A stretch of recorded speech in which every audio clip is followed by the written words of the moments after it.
think I'm back. Okay, that's literally going to be the beginning of the video. What's going on, everybody? It's your buddy, it's your pal, Spaz Phoenix, the YWC reality checking. You don't see my pretty sexy face, so you know I'm not alone. We've got Kristen, we've got Guapo in a car, so he might drop in and out, but say hello, guys. Hi. Wait a minute, go. Sit down, Buffalo. Back again. Oh, And this can only go well. We're here to talk about the Clash of Champions show that's happening. Basically, it will be tomorrow because I'm going to premiere this on Saturday evening. So, yeah, technically tomorrow if you're listening to this now. This is off to a great start. Guys, how do we feel about Clash of Champions? I'm in a car. You're in a car. Kristen, how do we feel about Clash of Champions? Kristen, how do you feel about WWE in general? meh. Okay. Kristen, when was the last time you watched WWE? Like the TV show, like the actual show, or Yes. last year. When was the last time you weren't catching up through YouTube clips? Last year plus a couple Mania months. 34? Pretty much. All right. I mean, no! That So- destroys my credibility on the show. I know what's happening. Do you? I do actually know what's happening, but I try. Tune into What Culture and they'll just tell you what's going on. I mean, that's kind of That's what I'm half of doing. what I've been doing. And then the other half is, watching the stuff I'm actually interested in, which is not the stuff that Spaz is interested in for different reasons. We'll talk about it later. Wow. That's a bit vague, but okay. That was No, it's not. so you actually It wouldn't be if you were here before on the pre-call. Yeah, Guapo joined the call as we started recording. That's why we're not redoing that opening because it's going to be great. One thing I'm going to throw in here before we actually get into the fight card is the one match that was taken off of the pay-per-view card and put onto next week's Raw, and it's the finals of the King of the Ring tournament. It's going to be Baron Corbin versus Chad Gable. Baron Corbin's gonna win. You know what? Why do we have to have King fucking Corbin? I don't care who wins as long as they don't give them the dumb fucking king gimmick, and they're going to. So it doesn't He's matter. gonna have to. He's going to. Yeah, that's happening. I'm going to say, A, I'm happy that they're actually giving Chad Gable something because he hasn't been featured prominently in, ever. And B, I don't know whether it's ironically or not, but I think the fans are starting to turn from, just booing Corbin because he's on the TV to somewhat booing him properly, which is progress of some sort. And I'm not entirely going to mind if Corbin becomes King Corbin because he's supposed to be ridiculous. Tell me this, wrestling guys and historians alike. When was the last time a face won a King of the Ring tournament? I have no idea. I'm not a stats guy. Stone Cold. Was he face at the time though, or was he? He heel was and they were face because cheating? Jake was the heel for that. Okay, so Stone Cold. So are we talking famous Stone Cold? Austin 316 says I just whipped your Yes. ass. That one? Yeah. How fucking That was- long ago was that? It's like the King gimmick is only made for heels. 98, I think. Yeah, If but they're that's going not to- necessarily a bad thing, though, because, realistically, Money in the Bank should only be for heels. And it works. Just like the Royal Rumble should only be for faces. That gets rid of the predictability. Not gets rid of, it makes it predictable, which is why I'm saying Baron Corbin is definitely going to win and definitely going to have a stupid King gimmick. Yeah, but you know what? It could have been worse. The finals could have been Baron Corbin versus Shane McMahon. Shane McMahon. That would have been a heel versus heel, You make and then a- he would have been the best king of the world.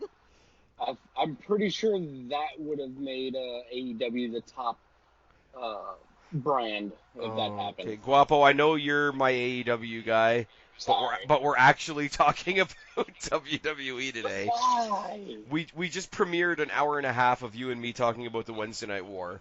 Everybody should go back and check that out on the channel, by the way. Please do. I'm okay with this. I'm kind of bummed that it's not going to be on the pay-per-view because it is I'm kind of a bummed title. for that too.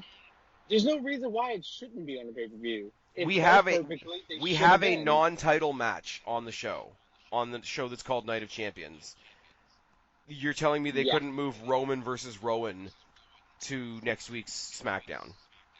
That does not make Roman look strong. Oh Christ!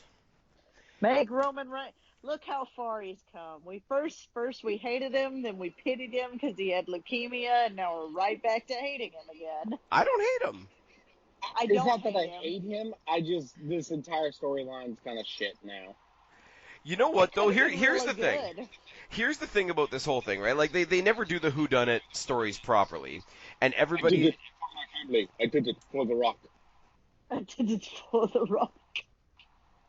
They never do the whodunit stories properly, and everybody assumes that like Rowan taking credit for it all on his own is like a big red herring, and it's going to be that Daniel Bryan was leading him along the whole way.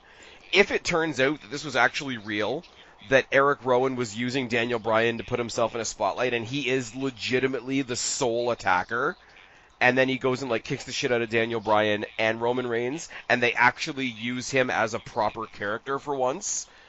I'm not saying it'll be the best thing in the world, but I will give them credit for not just doing fill in the blank, okay, this is how we get to Bryan versus Roman, blah, blah, blah. Spaz. Yeah? Spaz. I love how Look, he I just blew by our Rock understand. comment. He just was like, nope, not Yeah, even no. entertaining that shit. Spaz, I completely understand your thought behind that.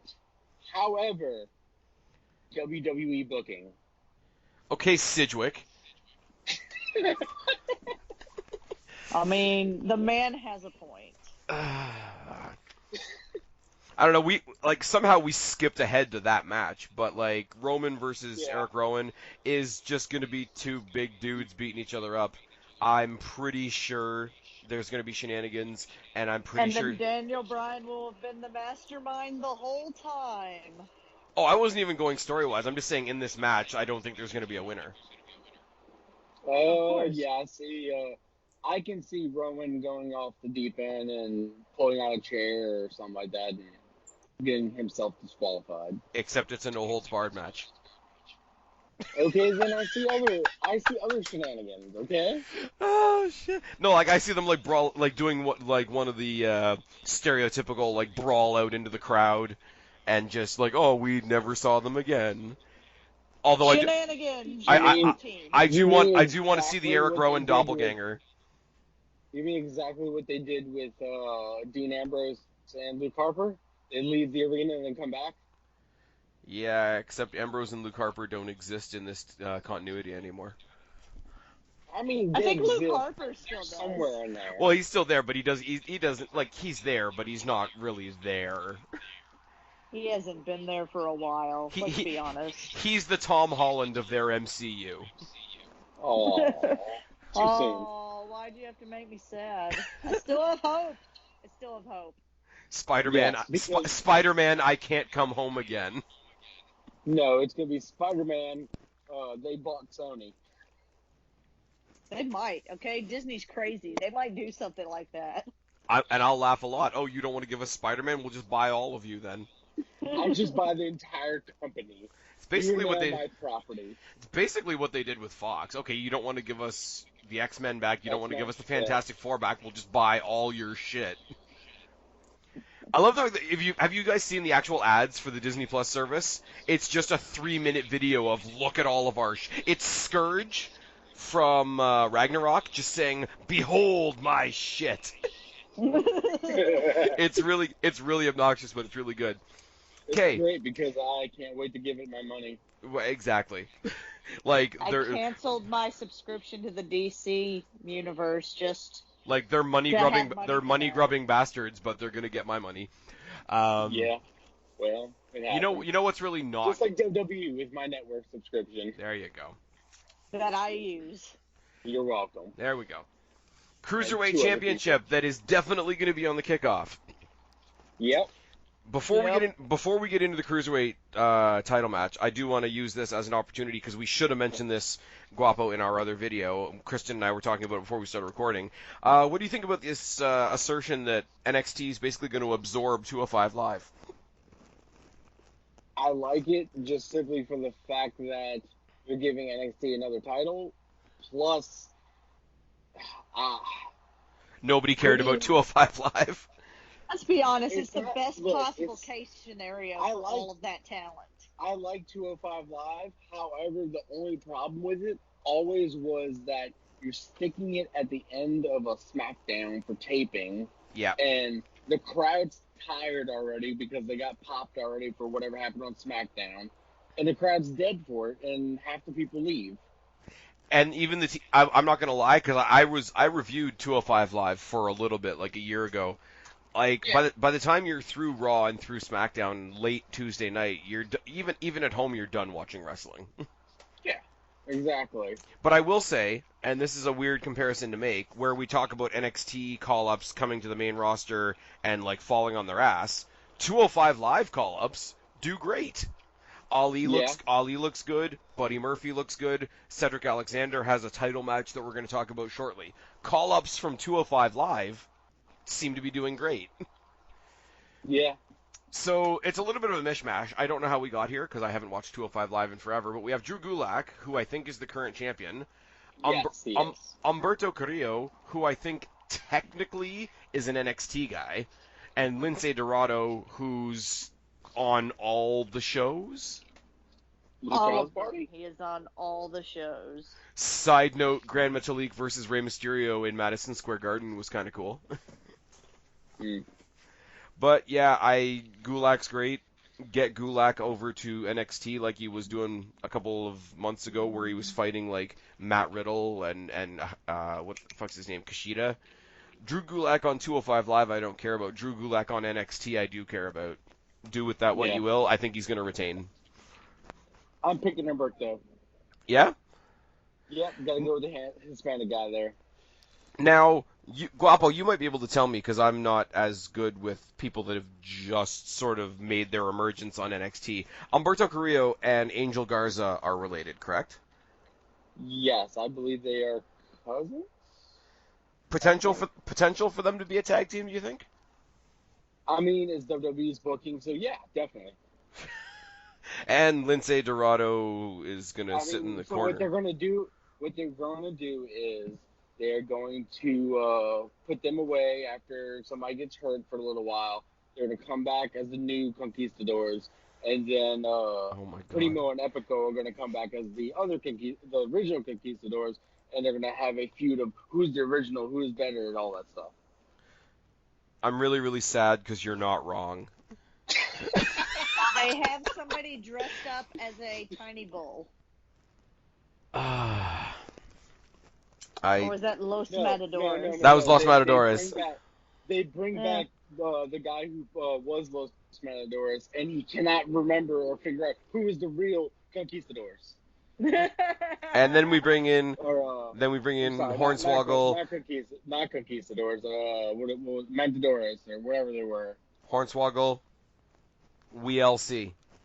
Yes, do it again. It's good. That was the show that we all. That That was was the the best match we fucking all thing thought was ever. hilarious, but we did feel like we were going to hell. That was Yeah. like our first show that we reviewed on the Black Cat Feline channel. I think so. Wait, Yes, it hold on. There's a Black Cat Feline channel? Yeah, have you ever heard of no. it? Actually, there was two at one point. Yeah. Oh yeah, movie reviews. Well, no, Yeah. I mean there was a Black Cat Feline channel, and then there was the Black Cat The Feline Black Cat channel. Feline. Oh my god. It's like Wrestling Jesus. I mean, they just It pop is, up all over. except that I only did two. I instead of mean, wrestling. 1,500. I mean, Wrestling Jesus did too a week. I used to judge how long I was off YouTube solely based on Like how many wrestling- channels he'd had. Yes, since the last time I had watched. Yeah, but now we're like, is he even still around? I don't know. Because now we're stuck with like Now we're stuck with asshats like the Married Marks and JD from New York. Oh, Lord. I don't know anybody in the YouTube wrestling community now, Well, other than you. really odd time for me to point out that Jake DeMarco has just joined the collection of voices on this channel, and you should go back a week and check out the video that we did on the Sasha Banks debacle, because I'm not going to go over that tonight. I promised Kristen I wouldn't rant on it. So we're fine. It's good. Except What's that the he next did match? before the video. Yeah, I said I wouldn't do it on the video. Loophole. That is true. He did mention it for on the video. He never said anything about true. pre-show. It is true. Look, Spaz might have promised that, but I didn't. Are you gonna rant on it? I don't know, I might.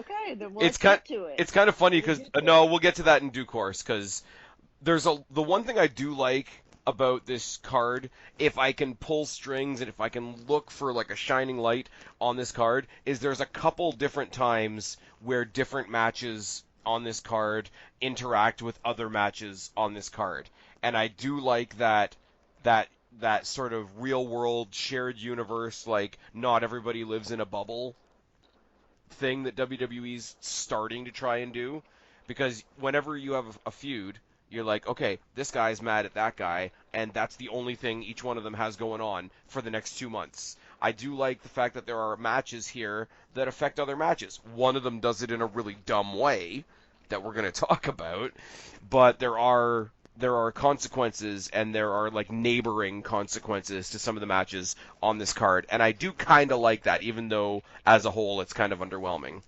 We already talked about Roman Reigns versus Eric Rowan. I think it's going to be a schmoz. It is what it is. Daniel Bryan may or may not be there. Intercontinental title. Shinsuke Nakamura versus The Miz, but with Sami Zayn as Shinsuke Nakamura's new manager? Question mark? That's what I would call him. Mouthpiece. Yeah. General friendship fan. He's his Jericho to Nakamura's Kevin Owens. Kevin Owens. So what you're It's saying like- is in the back, Shinsuke Nakamura and Sami Zayn are having a little bit of the bubbly. A little bit of bubbly. I don't know what that is, but okay. You don't get that reference? I mean, I Are know you it's a not- Chris are you not Jericho on the- Are you reference. not on the internet? I mean, I know it's a Chris Jericho thing, but He did it all for the bubbly. Yeah. Oh, for a little bit of the bubbly. Anyways, I as weird as it is, and as much as it makes absolutely no sense, I do like the Sami Zayn Shinsuke Nakamura thing. at least it's giving Sami Zayn something to do. Well, Sami Zayn doesn't get to have matches, and when he does, he doesn't get to win matches. So if he's just going to be Or on, he gets to get thrown in a dumpster. well, yeah, that's what you get for being small and having a social conscience and trying to raise world awareness for world issues. Moving on, definitely another topic for another video. But if we're going to get Shinsuke Nakamura, who's cool in the ring, The Miz, who is like as Miz as he's ever been, and Sami Zayn just being incredibly extra on the outside, this has the opportunity to be at least really, really entertaining, if not a 5-star in-ring match. It'll be very entertaining. At It's gonna the be very very good. least. At its worst, it will be a very entertaining match. And that's really all you could ask for in WWE. I mean, And, it's probably going to be a lot lowest better rating, than that. 8 out of 10. I mean, yeah, basically that's what I'm saying. Adam Cleary says it all the time. It's really easy to book WWE. So what I would have here, Miz goes over, Miz gets his millionth Intercontinental title run, makes the belt relevant again and goes away. Shinsuke Nakamura blames Sami Zayn, and we get a rematch of Shinsuke Nakamura's debut in the company at TakeOver against Sami Zayn. But none of that is going to happen. So Of course not, because Sami Zayn's going to hit him in the back dick. then is not relevant. Sami Zayn's going to hit him in the dick. Nakamura's going to, I don't know, keep the title by DQ or something. I don't know. Miz just collects Intercontinental title reigns. Why is every Shinsuke Nakamura match have something to do with someone, usually Shinsuke's opponent, getting hit in the dick? Because why Is not? that like his move now? Yes. No, I think Punch Sami it, Zayn's going to do it and then- for him. But still, Shinsuke is involved. Almost every Shinsuke match Yeah. is like him getting hit in the dick. Because I mean, I oriented think at people this point it's a very like hitting popularly people in held. the dick, I guess. I think it's a very popularly held belief that Shinsuke Nakamura did not come to WWE to have 5-star matches. He came because he wanted to come to the US and he wanted a not so strong style atmosphere. So WWE is basically his like retirement community. So anybody that thinks they're gonna get like a wicked like NJPW style banger out of Shinsuke Nakamura, it's not happening. It's especially not Well- happening against The Miz because The Miz isn't like a New Japan guy. So punch in the dick. I don't know. Well, I know in an interview someplace somebody said, because they asked them about Shinsuke, and they told the interviewer that he's really cool, he's great to work with. However, if he didn't have to be working and wrestling, he would just be on the beach surfing all day. Oh yeah, that's the other thing. He wanted to come to America because the surfing was better. Yeah. Which, you know what? Like compared to like we had this discussion the other night, Guapo. I don't watch New Japan, but Yeah. those guys are trying to kill each other. Oh God, yes. Like Look, like those guys are trying to kill each other. Hideo, Kenta? No, Kenta. Kenta does not feel good or enjoy his match unless he gets dropped on his head twice. I just see between that and then I watch NXT UK and I see Walter like caving people's chests in, and I'm like, maybe North America's the way to go if you don't want to die. But then you have Darby Allin doing the coffin drop on the apron and like sacrificing his own spine. So there's really no safe place to go in wrestling. Yes. You could be Sami Zayn and not wrestle at all. That's pretty safe. It's true, but You mean Luke Harper? then you Yeah. get killed by the Undertaker. I will say, like, as far as I said a minute ago about Sami Zayn just being like the super extra guy on the microphone, him coming out and telling the Undertaker that it was time to leave and pass the torch to him was like a solid 2 minutes of this motherfucker's gonna die, and it was great. Well, yeah, because Sami Zayn is a spot monkey. Sport monkey, You know. and he's Like the Bucks of wonderful. Youth. Yes. Man, that is such an old reference. Yep. Yeah, Well, we can't do the new reference because you don't get it. Exactly. Okay, so what do we think? Miz Nakamura bullshit ending. Bullshit. Bullshit ending. I'm going for my boy. WWE booking.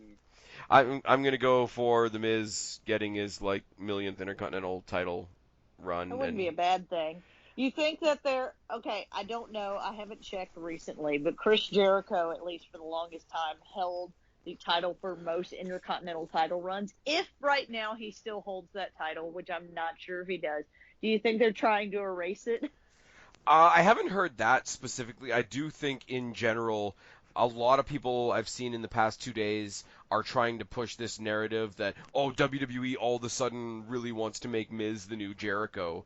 And it's like, it's not like they haven't been similar characters up until now. Like, I'm not saying Miz is on Jericho's level. Please don't take it that way.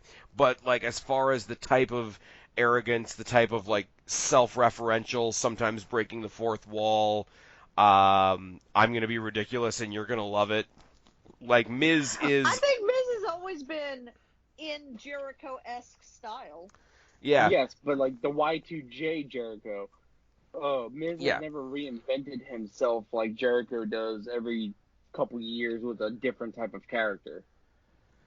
I mean, that's fair, but I mean, go back to, like, old school, like, Miz and Morrison, Jericho with like, the gray jorts, or go back you mean to... Miz and Morrison Miz. Yeah. What did I say? Miz and Morrison Jericho. Well, you know, it's tired in here. But like, the Miz and Morrison Miz was not the same Miz that we have now. When he debuted and he wasn't even a wrestler and he was Well, just, and it- like, the host of even SmackDown. even between then, he's changed a little bit. He still does the I'm awesome thing, but he's like evolved it a little more to add like the movie star bits, the Yeah. A-lister. And he's got the intro to his talk show that's kind of a little bit like I do on my videos. It's like, welcome to the most must-see WWE talk show of all time. Welcome to Miz TV. You know what I do miss though? Like from when he was like a jackass heel, like when they were at a Big Four pay-per-view and like, you know, proper setups and big screens and pyro and all the other things, and his entrance was just like the cheesy looking like inflatable awesome sign. I like that sign. I think it was really good.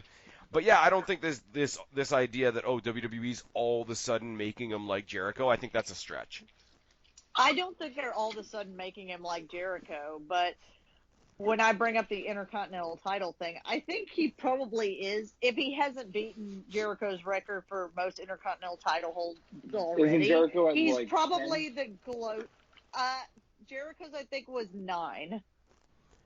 No, because you won the the IWGP Intercontinental. So That doesn't count. Oh no, I'm counting I'm saying WWE. Intercontinental title. I don't care. Guapo, we're counting companies that matter. Oh shit! That's gonna get me some comments in the comment section. I don't know. So Destiny is what? That took a Yeah, long time. yeah, There was a long yeah, pause. man. Yeah. That took a long pause. While you guys have your wrestling dick measuring contest, I'm gonna go look this up. Just say that to Josh Alexander's face. I dare you. I would. I don't know. And then I think will pack his pile drive in. I will say Doesn't exist. I will say in the realm of Intercontinental title reigns and in the realm of comparing Miz to Jericho a little bit, I do think that Miz does have that element of you don't necessarily have to like him, but he knows how to put the spotlight on a title that he's carrying. Like the Intercontinental title looks big when the Miz has it. Well, he's also a small guy. I will tell you this, and it's based off Wikipedia, so grain of salt. It is what it is.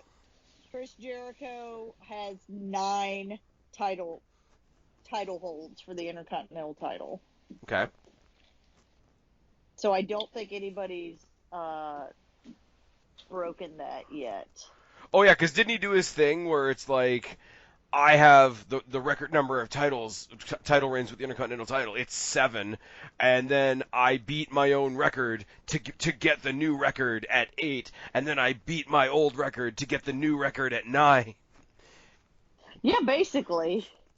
Anyways, enough of that. I think Miz is going to win. Everybody else, all the New Japan fans are going to bitch that they're burying Shinsuke, but it's like he's in a secondary title feud in a company where a lot of people are doing nothing. So, and like Miz is closest. He has 8 Intercontinental title reigns. Oh, so maybe they are going to do it to tie him up. Maybe I need to shut the fuck up. I don't know. He has 8. He currently has 8. Yeah, that's right. Shut up, Spaz. I don't know. We've spent way more on this than I intended to. They're both What's the next match? like Zayn and Nakamura and Miz are all great showmen, if nothing else, and they will make this entertaining. You want the wrestling match, however? Go to what they announced after Raw went off the air, which is the fact that we're getting a rematch for the U.S. title between AJ Styles and Cedric Alexander. That'll be a good match. It will be a good match. If anybody saw AJ Styles sell the lumbar check at the end of Raw, he basically trampolined off of Cedric Alexander's shins. Yeah. However, he did not sell the stunner as well as I thought he could. Right, yeah. Yeah. But that was why I liked Twitter so much, because I'm like, oh, apparently I missed Stone Cold Steve Austin giving AJ Styles a stunner. Oh, look, there it is. Yeah. Well, basically they were back at MSG, so they brought back Stone Cold Steve Austin and The Undertaker. I guess The Rock wasn't available. Too much money. Here's Too something. much money. Here's something that we're going to talk about later on. when we get to the Universal title picture. But something that everybody was saying was really disappointing the two nights in Madison Square Garden. People were saying that because The Fiend didn't come out and attack Austin and The Undertaker, that WWE missed a huge opportunity. No.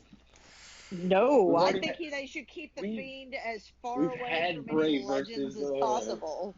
We've had Bray versus Taker already. It ended badly.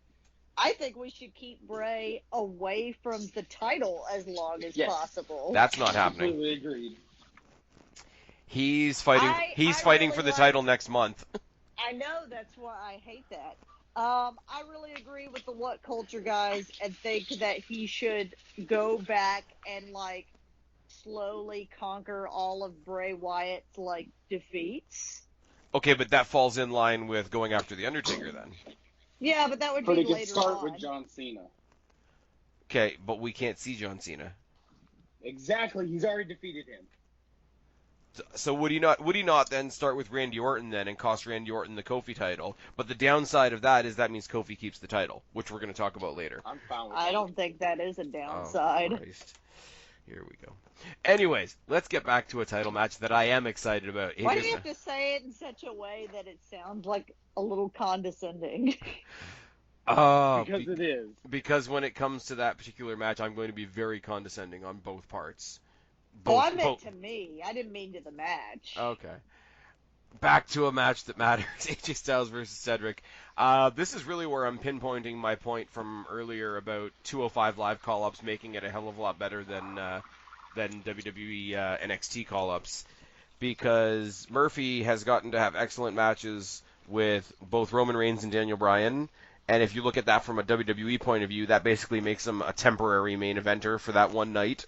Ali would have been in the title picture if he hadn't gotten injured and Kofi hadn't stolen his spot. And now Cedric Alexander is interacting with AJ Styles and the Club, who are like trying to be like the big group thing on Raw right now. So I think they're treating, compared to how everybody thinks, and Vince McMahon hates the little guys and he hates the 205 guys, I think they're all being treated relatively well, to the point where I almost think he might win on Sunday. Nah. No? AJ's not AJ going to do the job. No, that's not true at all. Did you just say AJ's not going to job? No, he's not jobbing. I don't want to call this as another like bullshit finish, but like they're trying to put over the Club as a faction, so Gallows and Anderson, who aren't doing anything tonight. Hey, it's the OC. There we go. Oh god. There's so much wrong. Their graphic when they come out is obnoxious too, because they don't even have like a regular like Raw or SmackDown graphic. They have that the original, the undefeated, the only club that matters, and then they have like the OC logo, which really just looks like Tensai from back in the day. I don't know.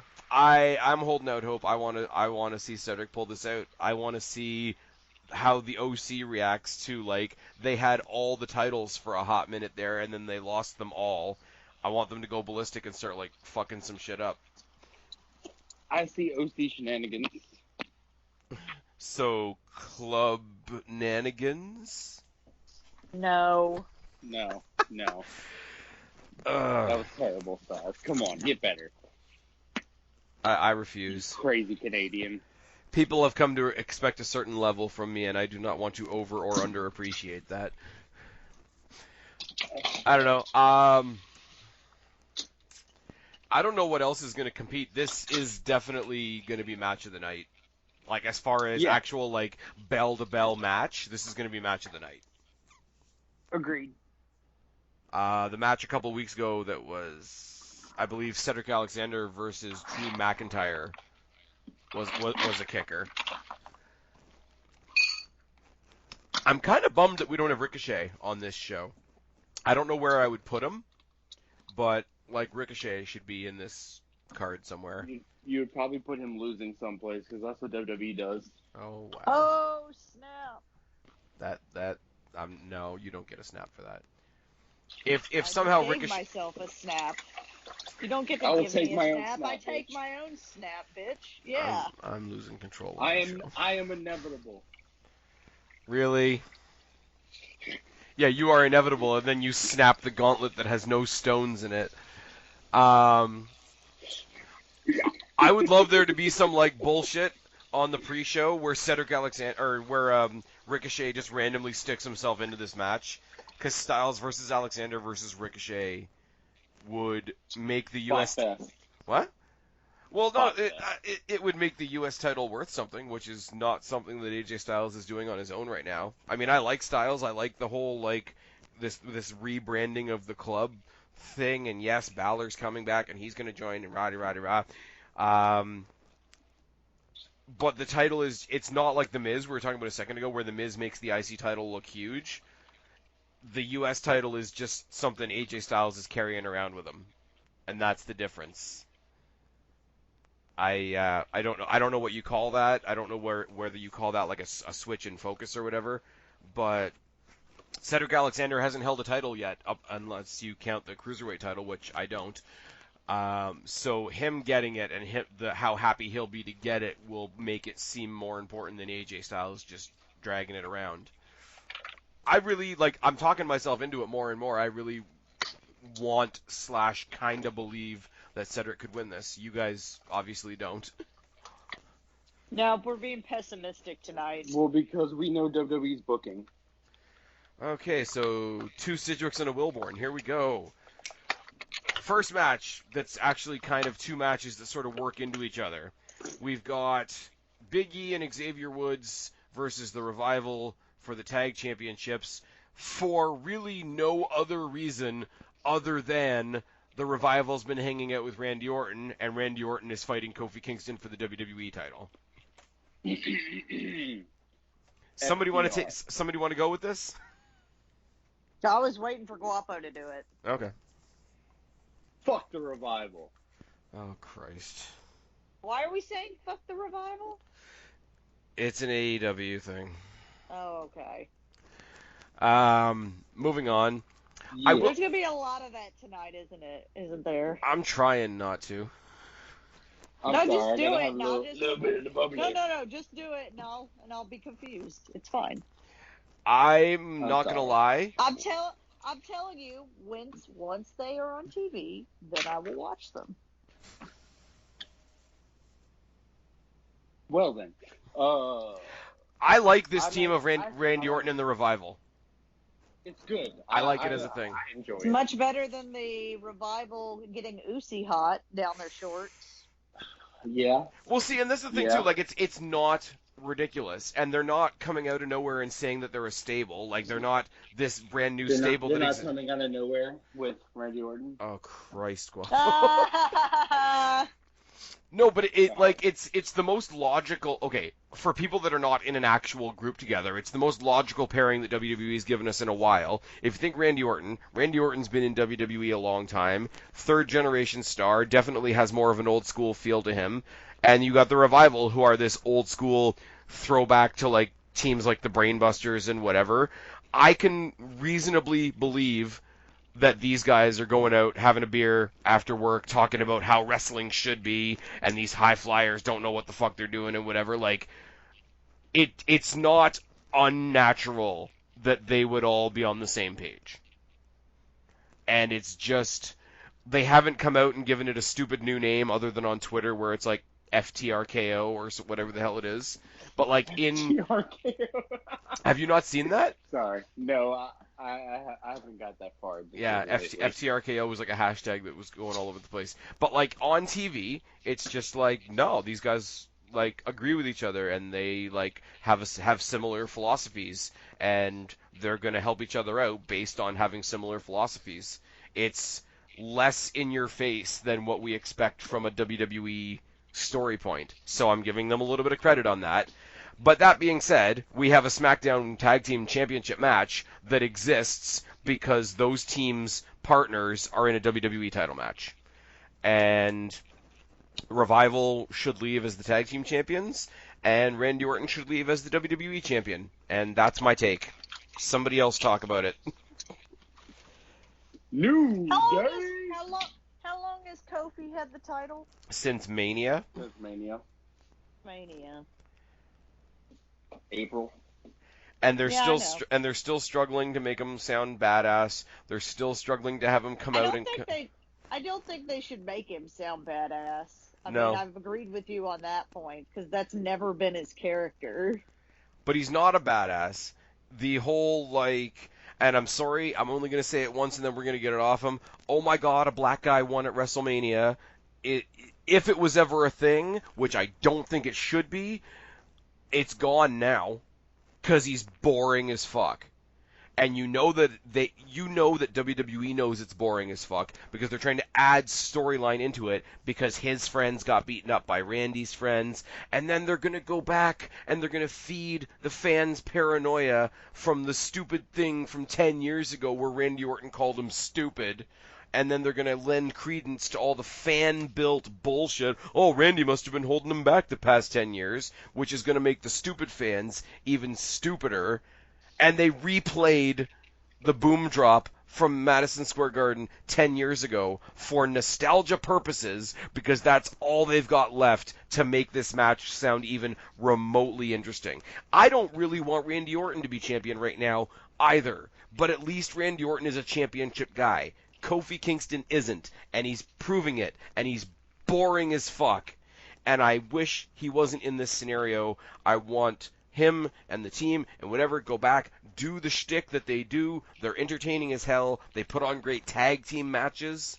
They could be having great tag team matches with, like, any tag team on the roster. Like, there's no tag team to face the Raw champions, which we're going to talk about later. They could be facing the Street Profits, who haven't even had a chance to debut yet. They could be, drafted to NXT and fighting, like, whoever there. You could have the New Day versus what the fuck is it? Undisputed Era. They could do all kinds of things. But he's not a champion. And they keep trying to jam the puzzle piece that doesn't fit in, and all you're doing is punching the table. And I really hate this match. Randy Orton, I don't really want to be a champion either. Revival need the tag team titles. I just want this to be the night that New Day gets squashed. And that makes me an asshole. Fine, that makes me an asshole. Not talking to you guys, talking to whoever's going to bitch about this in the chat. But, like, it's done. I'm done. Mizark 10. I'm tapping out. Well, no, we know what Mizark 10 is up to now. Haha, inside jokes. Yay!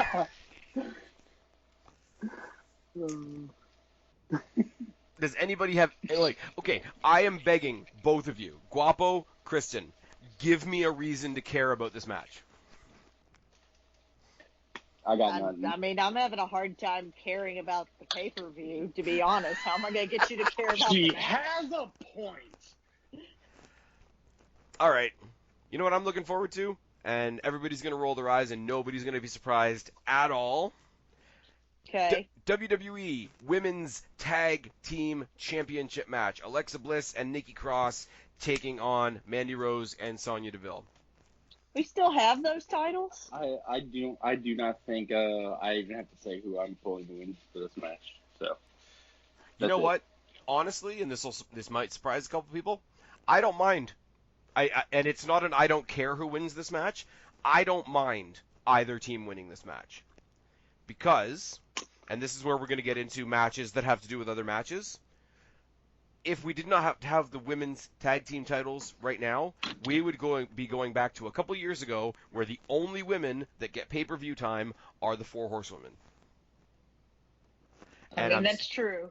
I mean, I'm sorry, I'm not taking off on the Sasha Banks thing, but now that she's back, we're back to, okay, the Four Horsewomen are the only women's wrestlers we have that matter, and that's bullshit. And what sucks about that is it's making me not want to see Becky Lynch, which sucks. It's making me not want to see Charlotte Flair, who we know is great. It's making me not want to see Bayley, who is more interesting than she's ever gotten a chance to be on the main roster.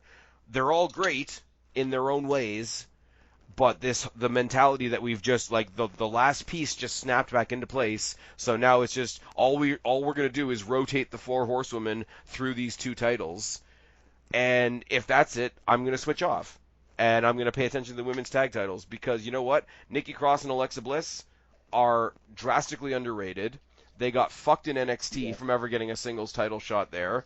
Mandy Rose and Sonya Deville, I don't care what anybody says. You put them in a singles match, either one of them is awesome. I saw them face each other at an NXT house show. They went like 20, 25 minutes or something like that, and it was one of the best matches on the card.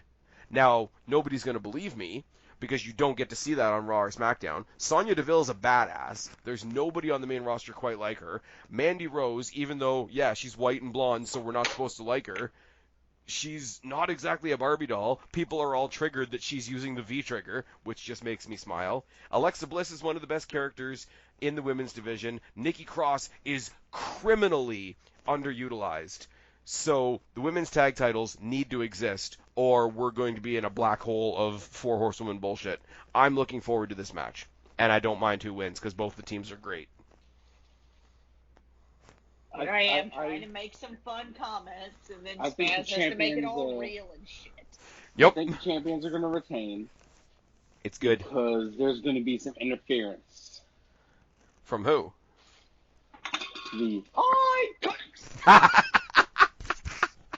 Well, let's see. So far on this video, we've mentioned Cedric. I've mentioned Simon Miller. Now we got to mention Adam Wilborn. I mean, yeah. Fuck. You know what? I was there at the SummerSlam kickoff show when they took on the Iconics, and then I was there the next night on Raw when they took on the Bukkake Warriors, and they won, and everybody got all upset, and I laughed. It was good. I won't lie, like, if the Kabuki Warriors were involved in this in some scenario, I know I'm pitching a lot of triple threat matches for the hell of it. If Asuka and Kairi Sane were involved in this match as well, I wouldn't mind that either. But honestly, everybody knows how great Asuka and Kairi Sane are. You got 4 women across this match who nobody wants to admit, or not very many people want to admit, should be in higher spots than they are. I've downgraded my expectations so much to at least they're on the card. Little side note. Did y'all know that Asuka has a YouTube gaming channel? She does now. It's a new thing. Yeah. Yes. Just saying. Yeah, I think it's awesome. I think it's another like okay, and it's a tangent, but like the amount of wrestlers nowadays, especially in the women's division, because yeah, they don't get utilized enough. I'm giving in on that one. But the amount of wrestlers, like, I mean, you can trace it back to like Zack Ryder, obviously Xavier Woods. Zack Ryder and Kurt Hawkins have their action figure channel now. Xavier Woods obviously has Up, Up, Down, Down. Like, the amount of time these guys are spending putting themselves out there elsewhere is kind of cool. Because, like, they're making their own brands while they're still contributing to the WWE brand. And hats off to Asuka. I don't know who all is involved in that with her, and I'm not I think it's just her right now. Yeah, it's just her right now. Like, I'm not a gamer, so I'm probably not going to watch, but like from a distance point of view, I'll be like, oh, good for her. I mean, hopefully her and Xavier Woods maybe can do a little bit of cross promotion, because that'd be cool. Because I think he's had she's already been on. Yeah, Up, she's been on Up, Down twice. Yeah, she did on there a little bit.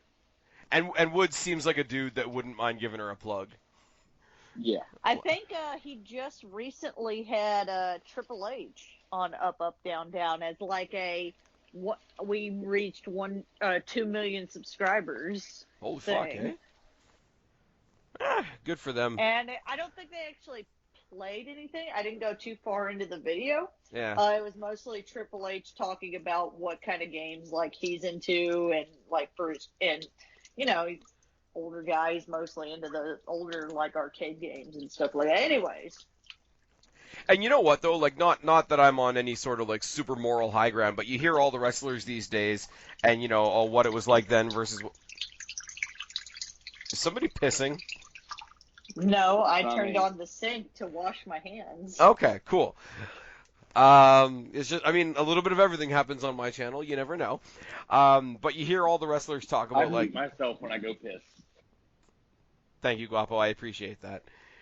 like what they do in their off time and how it's changed so much and how it used to be. Oh, people went and got fucked up or went out and got drunk or went out and like got girls and did whatever. And now it's like, oh, all the guys are in there like working on their side projects or they're all like in the hotel common room playing video games or whatever. And I'm like, you can't shit on a change like that because yeah, there's not a whole lot of people that are gonna die like, oh, we were driving under the influence of video games. You end up with a lot less. Yeah, it's a Let's ignore the idea that, like, you know, they would be driving under the or that, you know, you avoid people driving under the influence and that, because, you know, that's a big thing. But, you know, then you also avoid what I call Jack Swagger syndrome, when every time WWE is going to pull the trigger and, like, give you this really big push, you do something fucking stupid, like get pulled over while you're high. Fair. Yeah. So the best thing, it's much better to be hanging out playing video games with your coworkers and friends than getting plastered or doing a bunch of drugs and all that fun stuff. Or if you're gonna do that stuff, do it while you're playing video games and not driving somewhere. I was gonna say, like, if you're gonna do dumb shit, like, do it safely. Like, stay in your hotel room and get shit faced while you're playing like Madden or something. And don't film it. Yeah. Well, don't film a lot Xavier of things. Woods has been bitten by the ass like that before. Or go hang out with Jericho. Get I was stupid so drunk and then waiting for record somebody to make a sex tape. No, joke. I handed No. it to someone and none of you took it. I was No, actually no, trying to take the no, high no, ground no. for once. Yeah, same. I handed was it gonna to say, you guys. You get belligerently drunk with Jericho and record a podcast and post it for everyone to hear. So what you're saying is we need to do a podcast under the influence of a little bit of the bubbly. We've already done that. I've been there. Don't you remember SummerSlam, whatever year it was? Oh my god, when you were like shit-faced and Or- wearing the mask. Or you could pull. Yes. Or you could pull a Jericho. You could pull a Jericho and get shit faced at a steakhouse and then lose the title that you just won that night. Oh wait, I thought you weren't paying attention to AEW. Yeah, exactly. I know enough about that. Okay, if you've read enough of that on the internet, you should know what a little bit of the bubbly is then. That's a meme. Women's tag titles. Kristen, who you got? I think Alexa Bliss and Nikki Cross are going to keep it. Guapo? I still Bliss and think Nikki they're. Cross. I still think they're maybe pushing to split Mandy Rose and Sonya Deville. I think it's kind of cool that they've slowly turned Alexa Bliss face. Yes. Like, I think originally it was going to be what everybody thought, where she's going to, like, trail Nikki Cross along for a little bit and then turn on her. But I think, like, they genuinely kind of work as a team. So I think they called the audible and started booking them against heel teams, and just by virtue of facing heel teams and teaming her with a babyface, Alexa Bliss has slowly become babyface. Yeah, so going on from there into Four Horsewomen territory, Bayley versus Charlotte Flair for the SmackDown Women's title. There's a lot of layers to go through. It'll be a good match. It'll be an excellent match. I don't know if this is the first match Bayley should have after turning heel. Well, it is the first match she's Well. having, so no should about it. But I mean, like, they're trying, like, on the fly, they're trying to make Charlotte Flair kind of a tweener. Like, they teamed her with Becky when they were at MSG. They've got her going up against Bayley and Sasha, who are both definitely heel. But, like, nobody cares about Charlotte Flair, the babyface, which isn't going to help Bayley, I the don't new think heel. anybody's ever cared about Charlotte Flair, the babyface, in Right. any version that she's been in. Now, I believe to be fair, I believe the pay-per-view is in Charlotte, North Carolina, so I think it'll be helped a little bit by the hometown pop. Like, if you get a tweener in there that you're not quite sure about, but she's in her hometown, that might edge her over into babyface territory for one night, and that might get them through one show, but you gotta snap her back as soon as you get back to SmackDown next week. Yes. I will say, even though it's kind of crappy that they have given most of the credit to Sasha Banks, I think the potential of the Bayley heel turn is still there. It's kind of interesting. It makes me more interested in this match than I would be otherwise, because babyface Bayley versus heel Charlotte Flair is it's just Charlotte being a bitch for a bit and then Bayley winning or not and looking sad. So, on the topic of Charlotte Flair, and before we go down to the Becky Lynch match, what do we think about the Ric Flair news? That he's suing WWE? He's suing WWE over their use of the man nickname. I think it's stupid. I also Yeah, think it's kind of dumb. I also think he's fucked any return he's coming back. But, you know, we've said that before, and he's been back. Yeah. But it didn't work out for his thing in AEW, so Yeah. gotta make his money somewhere. I don't know. It's weird, because I mean, like, I don't want anything bad to happen. I don't want anything taken away from Becky. I like Becky Lynch. I think we all like Becky Lynch. But like that whole gimmick started as a jab at Charlotte's dad. Like it did. That's true. It like it is a name. It works as a nickname and it works as a jab based on Ric Flair's career.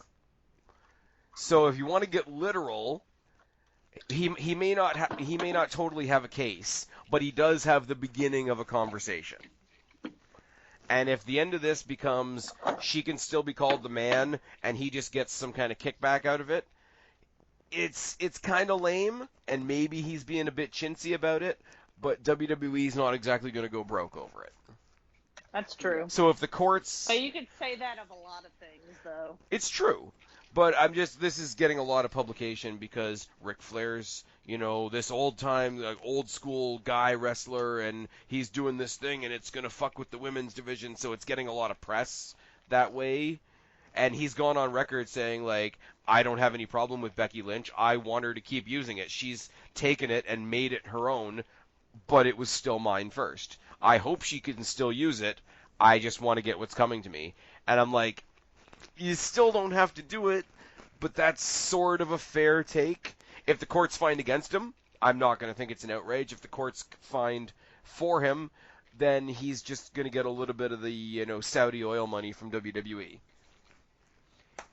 It's kind of ridiculous. It's a little bit funny to talk about. I don't think this story at the end of the day is going to set the world on fire either way. But I thought, considering both Charlotte and Becky have matches tonight, I figured it was as good a time as any to throw that story in there. So, first of all, Bayley, Charlotte, who do we got? I unfortunately think Bayley is going to lose because I think they're going to do this thing with her and Sasha, and they can't both be champions. But I could be wrong. Maybe they give it to both of them. I think that would be interesting, but I don't see it happening, and I think since Sasha's come back, and I don't know what kind of deal she negotiated when she signed her new contract, but give me all the things for as little work as possible. That's the deal that she signed with them. Anyway. Well, I mean, if she negotiated that deal and got that, good for her, because WWE could have told her to piss off. Yeah. It might have still told her to piss off, but she's like, no. Or something. Anyways. Like well, I mean, if WWE had told her to piss off, then they would have just been like, guess who's staying here for another however many years is on your contract. And remember all that time you were injured? Adding that shit on, too. Like, they would have gone super petty, as they tend to do. And see, okay. I wasn't going to do this, but seeing as you brought it up, if you send somebody home, if somebody signs a 5-year contract with you, and they're 3 years into their 5-year contract, and they decide to go sit home, and you make them stand out to the end of that 5-year contract, that's not petty. That's what they signed on for. That's not what I was saying. I'm saying WWE is known for being petty. Yep. And if they signed a contract with a loophole that says if you're injured, we can tack that onto the end of your contract, and you knowingly sign that, that's on you as well. I mean, she could go to AEW, but like AEW is super lacking in the way they're presenting their women too. So, At the moment. I mean, we are going to go to TV and we are going to have a fight for the first annual AEW Women Maybe Champion. But Why do you have to say it like that? Nope.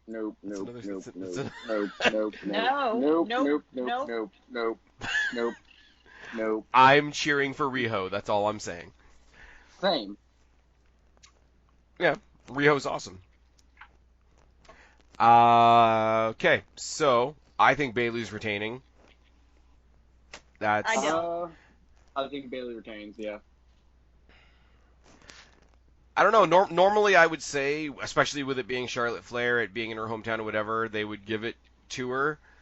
I don't know. I can't put my finger on it. Bayley retains on this. On the other side of the coin, I also think Becky Lynch retains because I don't think this new team of Bayley and Sasha walks out with both belts. Agreed. Well, that's what I'm saying too. But I think it's going to be the opposite. So Sasha wins and Charlotte wins. See, the thing is, Yes. and here's where it does get interesting, and here's where you get into like legitimate like Reddit squared circle fantasy booking areas. If you do it the other way and Sasha does get it and Bayley loses it, then okay, most people next pay-per-view that's coming up is Hell in the Cell. Most people are looking past Hell in the Cell to Survivor Series. You know, champion versus champion, rah. So, if you have Becky and Charlotte as the champions, that's happened a bunch. If you have Sasha and Charlotte as champions, that match has happened a bunch. But if you have the champions being this new heel Bayley and Becky, that's a dynamic we haven't seen before, and that I think, in my own personal opinion, is Big Four pay-per-view worthy, because we've seen Becky versus Bayley before, and it's always sorta, kinda been, you know, wink and a nod, respectful babyface thing. Bayley, let her grow into this new heel character for a month or two, and then have her go up against Becky Lynch, champion versus champion. Then, if it goes really well and it's received really well, then you have one of them change shows and they fight over a belt at a later date. Any other combination has already been done to death. Sasha Bayley's been done to death. Sasha Charlotte's been done to death. Charlotte Becky's been done to death. I mean, Bayley Sasha was great in NXT, but they're on the same side right now, so meh. So I am picking Becky and Bayley to both retain. It's boring, but it'll get us to something good hopefully later on. Yeah. All right then. Now, one more set of connected matches. We've got the Raw Tag Team Champions, Seth Rollins and Braun Strowman, for reasons, taking on the team of Dolph Ziggler and Robert Roode, for reasons. Team Rudolph? Team Rudolph.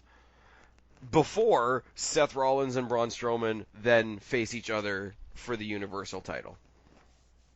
For reasons. I got nothing. Nah. Meh. They just constantly try and do something with Braun Strowman, and then they don't pull the trigger on him. And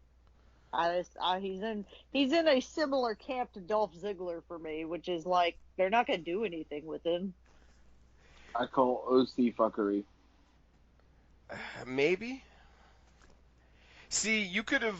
I mean, you would have screwed Cedric Alexander out of a match, but you could have thrown the OC into this whole scenario where it could have been, and this would have been a clusterfuck. But go with me for a second, where the OC Gallows and Anderson could have won a number one contenders match to be inserted into the tag title situation, triple threat tag. On his own, AJ Styles could have won another match to be inserted into the Universal title match, so that you would have had Seth and Braun versus Ziggler and Roode versus Gallows and Anderson, and then Universal title Rollins versus Strowman versus Styles for both belts, which would have been a heavy load at the end of the show. But Heavy load. We're children.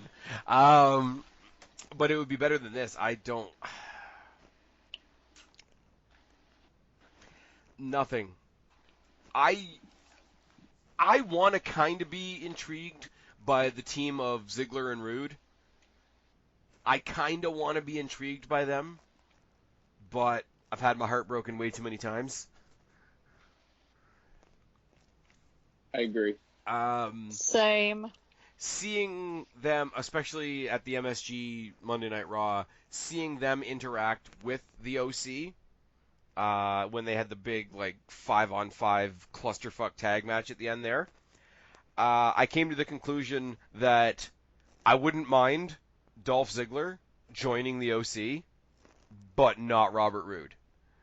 Like, for him to be a second or third character down in the OC, and then kick Robert Roode to the curb, and then he takes up that fourth spot until later on Balor comes back, so they kick him out, and then for the Bullet Club fans, they could have this moment where Ziggler, you were never really one of us anyway, and here's Balor, and go on from there. But Ziggler could at least temporarily do a little bit of OC related stuff. Robert Roode is dead in the water, which makes me really sad. But I mean, they only really go at this from the perspective of Ziggler and Rude become the tag champions, Rollins and Strowman blame each other, it goes right into their Universal title match, and Rollins wins.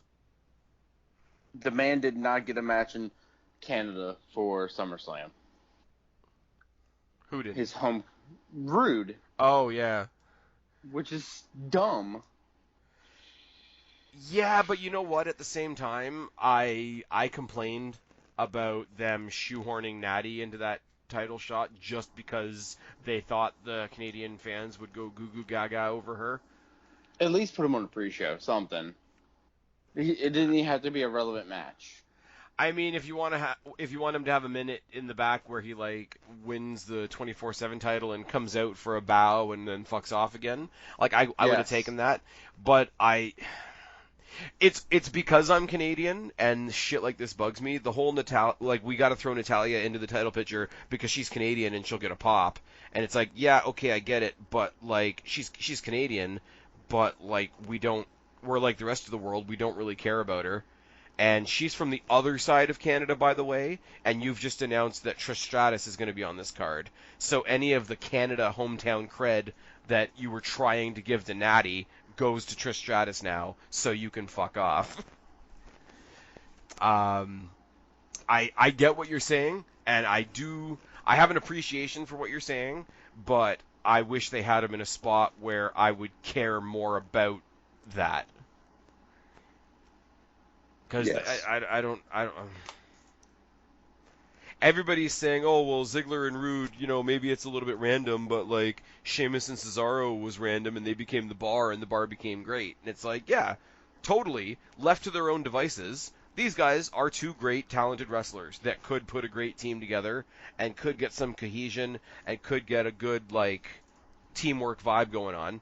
I don't think they're ever going to get the chance to develop that. They're a thrown-together team for the purpose of breaking up Seth Rollins and Braun Strowman so that they can have a fight.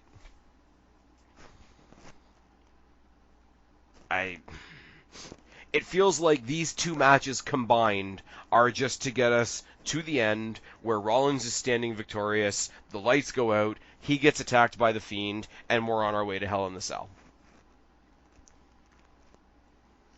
Yeah. This will do... Yeah. Even in winning the tag team titles, this match isn't going to do anything for Dolph Ziggler or Robert Roode, because what do? They beat a dysfunctional team. It doesn't do anything for Braun Strowman because he's going to lose twice in 2 matches in a row. And Rollins is going to go on to face The Fiend, which is awesome because I want The Fiend to have some success, but he shouldn't be in the title picture yet. And seeing Seth Rollins cutting promos in response to the Firefly Funhouse is going to be cringy as fuck. Yeah, probably. Because Seth Rollins should not speak, either on a live mic or on Twitter. Yes. I mean, I'm not wrong. You're not. But, yeah, it's weird. While I don't I think I said this, Kristen, I might have said this to you before we started recording. While I don't Mhm. particularly care about any of these matches, almost every match on here is tied to some sort of greater talking point. Like Yeah. even right back up to the beginning when we talk about the Cruiserweight Championship, yeah, I don't really care because WWE really doesn't care, but we get into the whole them joining NXT, which becomes fun. The Roman Reigns Eric Rowan thing we can keep laughing at. The IC title is really the Sami Zayn Shinsuke Nakamura story. The US title is going to be the best wrestling match of the night. I really just want the New Day to fuck off. The women's tag title is the most intriguing women's match on this card. The Raw title, Universal title, Raw tag title, Universal title, schmoz is just to get us to Hell in the Cell. And I'm very interested, even though I don't give a shit. Anybody got anything? Nope. I got nothing. You got nothing. It's not the Universal title's not on Brock Lesnar, so I am happy. Yes.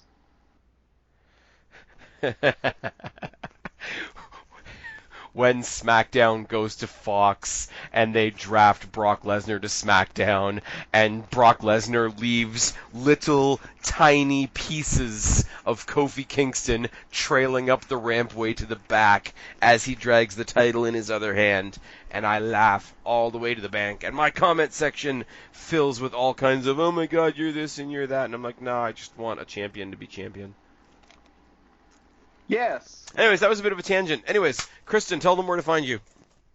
You can find me on Twitter at Black Cat Feline, and the same for Instagram. Guapo, tell them where to find you. You can find me on Twitter at Guapo_504 and at the Black Hat Feline channel when we post a video one day.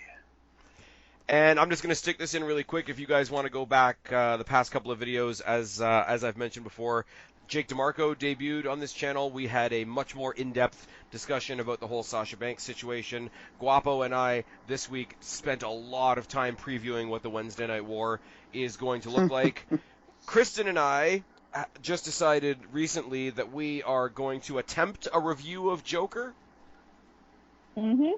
So that's what you can expect from me and Kristen, because me and Kristen haven't done anything in a while. There's going to be more AEW stuff, so Guapo, that'll be you and me. I'm gonna keep doing NXT, even though I'm gonna have to find an illegal stream to do it because fuck showing NXT on TV in Canada.